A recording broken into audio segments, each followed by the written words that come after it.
Yo, what is happening to what's happening, guys? The men who are becoming better men. I want to introduce you to a good friend of mine, Mick. And Mick Hello. was, yeah, hey, what's that? He's one of the originals who went through the course, and very thoughtful man. Gave some great feedback when I had about 10 guys of 10 guys over at my house, and we had a deep discussion about the course. Mick was one of those original guys. But hey, man, why don't you share a little bit about yourself? Yeah, tell us about you. Sure, absolutely. Yeah, my name's Mick. I'm from New York. I grew up in Long Island, but lived in New York City for a long time. And I'm 32, and I'm single. All right, and you're trying to figure it out like the rest of us are, right? Yep. Yeah. Okay, so tell me, man, what is since taking the course? How is your approach, or maybe even your thoughts about the approach, changed Hmm. in pursuing one? Well, haven't done a whole lot of dating, recently, but I it has changed my approach in that I feel like it's demystified a lot of things for me, and therefore has like made me um, less tense when if I saw a girl that I really thought was attractive at a coffee shop the other day, and I usually in the past I would just kind of overthink it and be like, oh, how am I going to approach her, and you know, do I have what it takes and all that. But this time, I just noticed a shift in me where I'm like, oh, I actually know.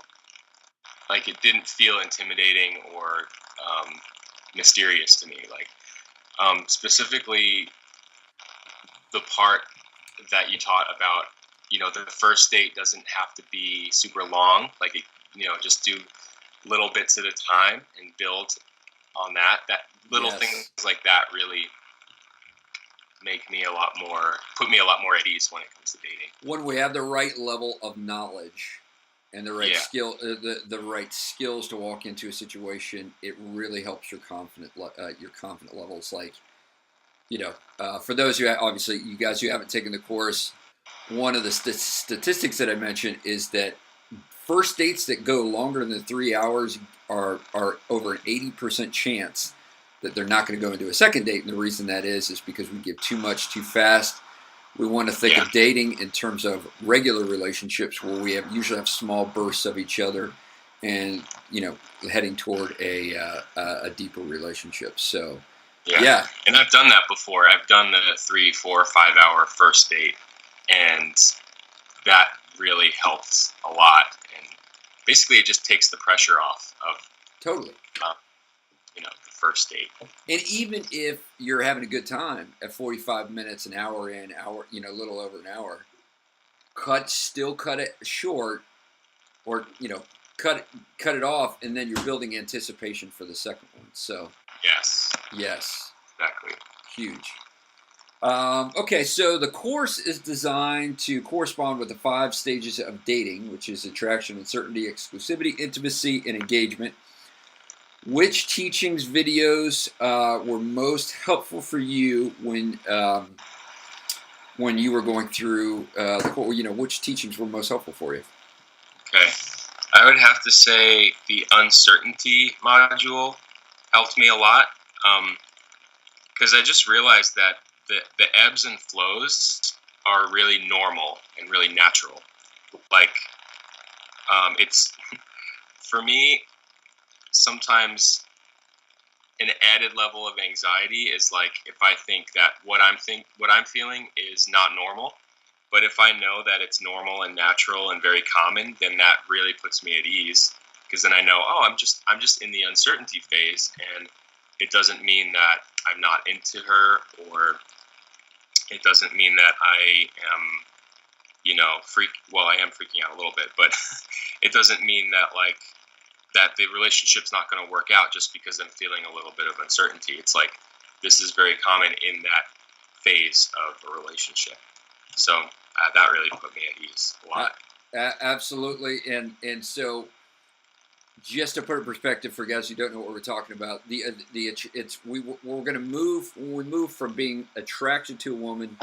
There's mutual attraction between you and a woman. Going through, both men and women going through a period of uncertainty before moving into an exclusive relationship. It only makes sense. Two different family backgrounds, two different personalities of people coming together, and you're trying to figure out. Right, in the course we talk about the values distinctions versus preferential distinctions. Do opposites attract, or people with more commonalities? That is the question right now with regard to relationships is working through that level of dynamism that you might have with a woman, and understanding it's completely okay, right? Yes. Completely okay. Yes, I can tend to overthink things, and I can tend to be really picky. But just knowing that phase is very common and very normal really puts me at ease. And I would even say necessary, right? Because if you're not thinking through those things, then you're in la la land, and you're gonna set yourself up for a little distress. Yep. So what was the most obvious advantage for taking the course for you? The most obvious advantage I feel was the part about differentiation, where that stands out to me as like the biggest advantage. Like now I have a leg up because I feel like a lot of guys don't know that.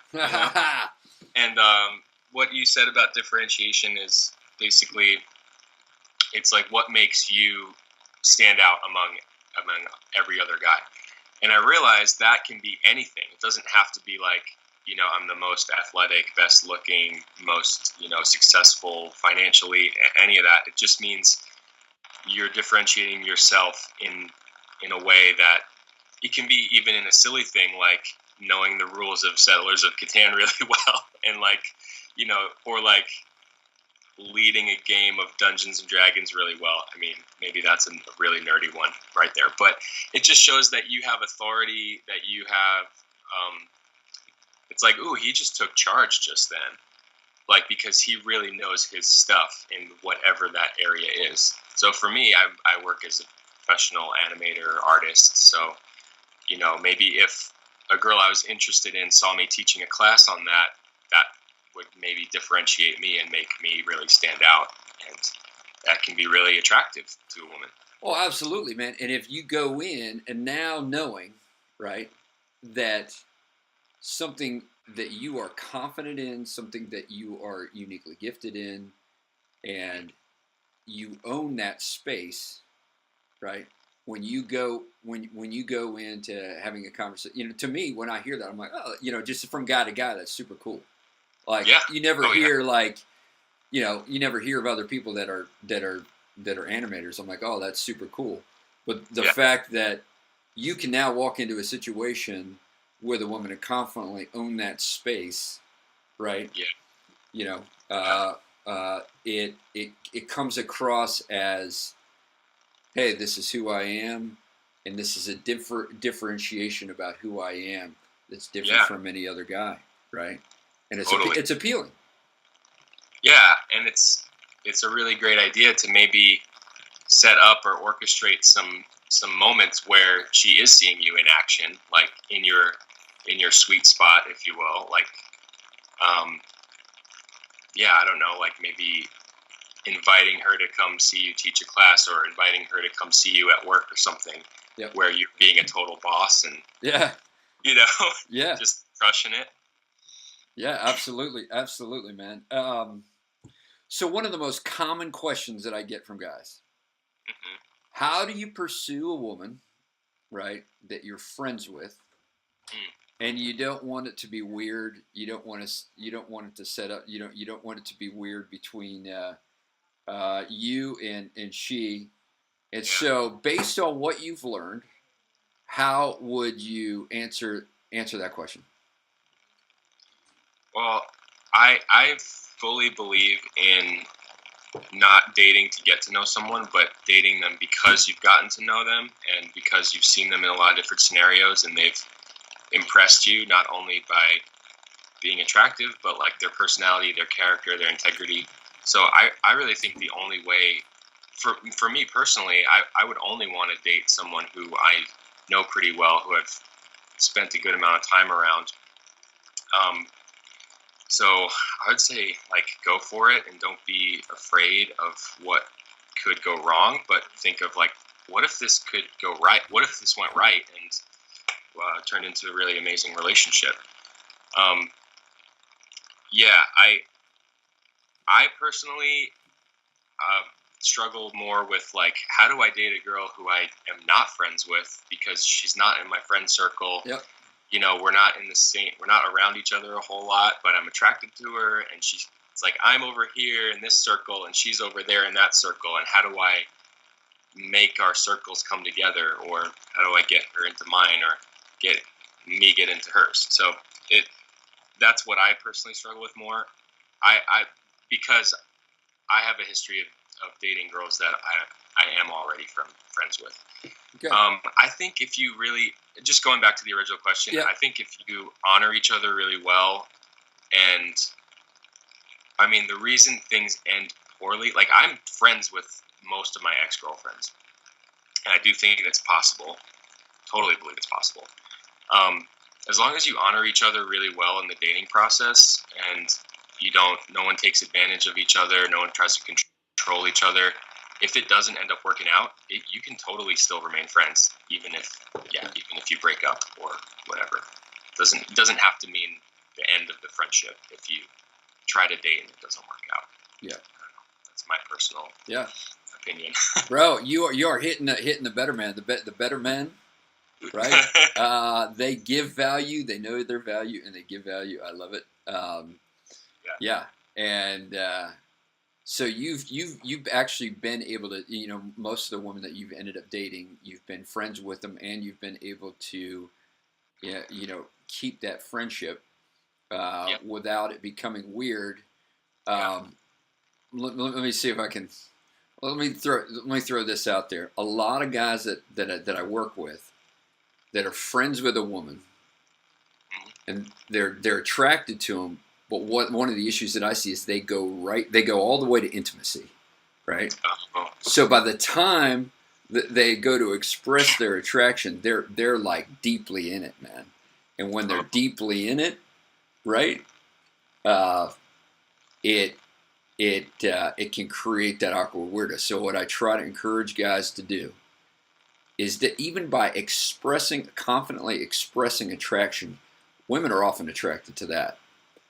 So expressing attraction doesn't necessarily mean that you go into an exclusive relationship.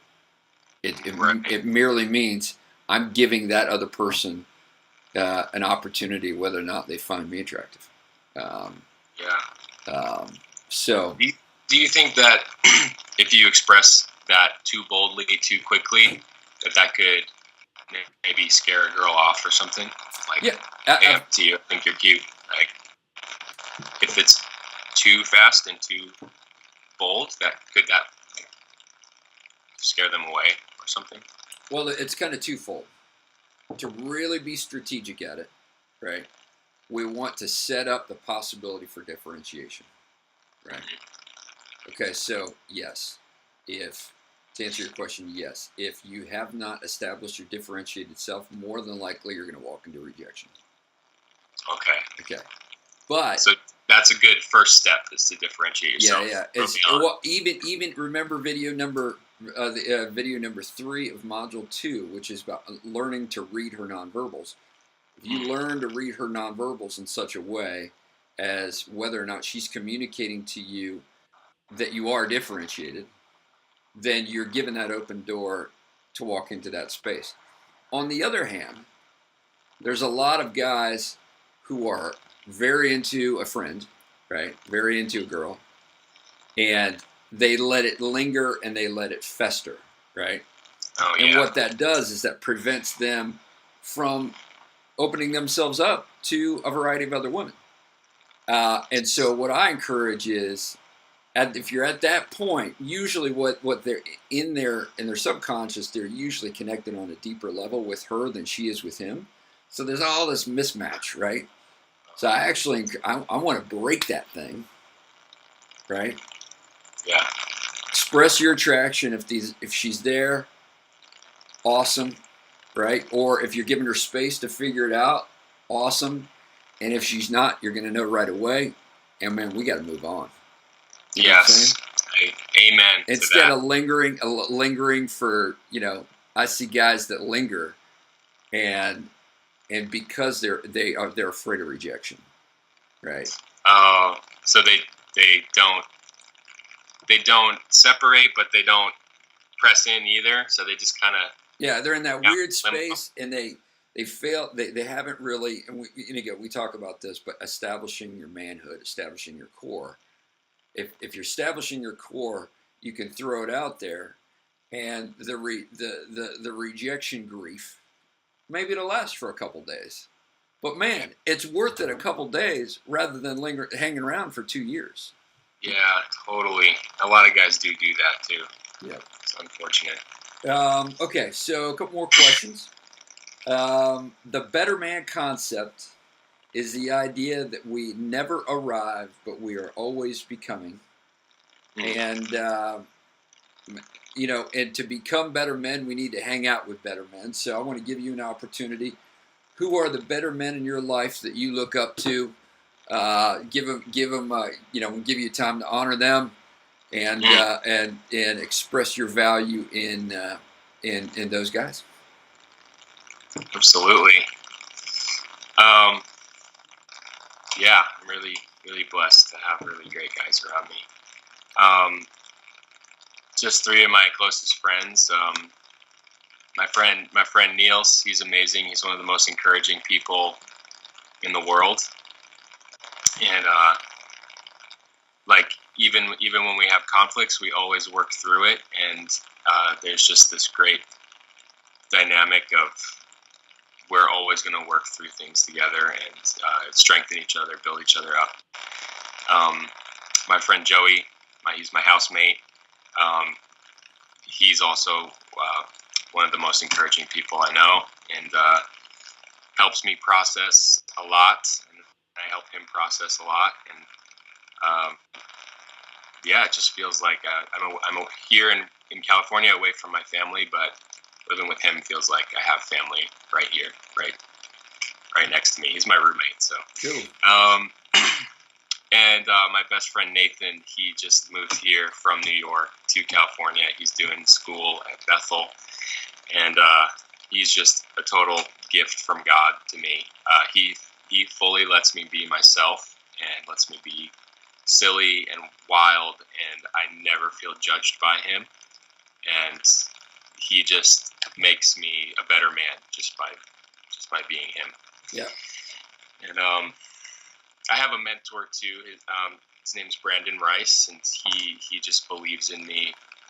He's a pastor at Bethel, and he believes in me even when I make mistakes. He's like, that's not who you are. This is who you are, and he sees me how God sees me, and that just totally makes me a better man for sure. Come on. Yeah. Yeah, that's good stuff. Mick, I want to acknowledge you, right? And the reason I want to acknowledge you is you have said, I want to learn, right? Mm-hmm. So you put yourself in a position to learn. And when you put yourself in a position to learn, you grow. And also want to acknowledge you for putting other men in your life so that you can work these things out. All of us men need other men in our lives to work out what it is to become those exceptional men. Because so many men, they settle for they settle for being mediocre.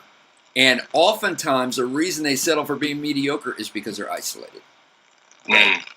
And when you're isolated as a man, and you don't have someone in your life empathizing with you, understanding your world, so that you can like get rid of shame. You know, like a Yeah. lot of men I work with have stuff in their past that they're deeply ashamed of, and it prevents them from being great men. It's not the experiences. We all have negative experience. It's the shame that's connected to those negative experiences. So Totally. getting rid of that stuff only comes in the context of getting out of isolation, working with other men, so that you're freed up to be the wild, better man Yeah. that you can be. Wild. I like that. Wild. Yeah, Well, man, I've lived in shame and isolation before. Been there, done that. It sucked. This is much better. Yes. Yeah. Yes. Well, man, I'm going to let you be, and thank you again for being on this Skype phone call. And I hope everybody listening enjoyed it. But you're a good man. Thanks for going through the course. And I'm going to take us off of our video right now. So. All right. Thanks so much, Ryan. It was an honor. Take care, man. See ya.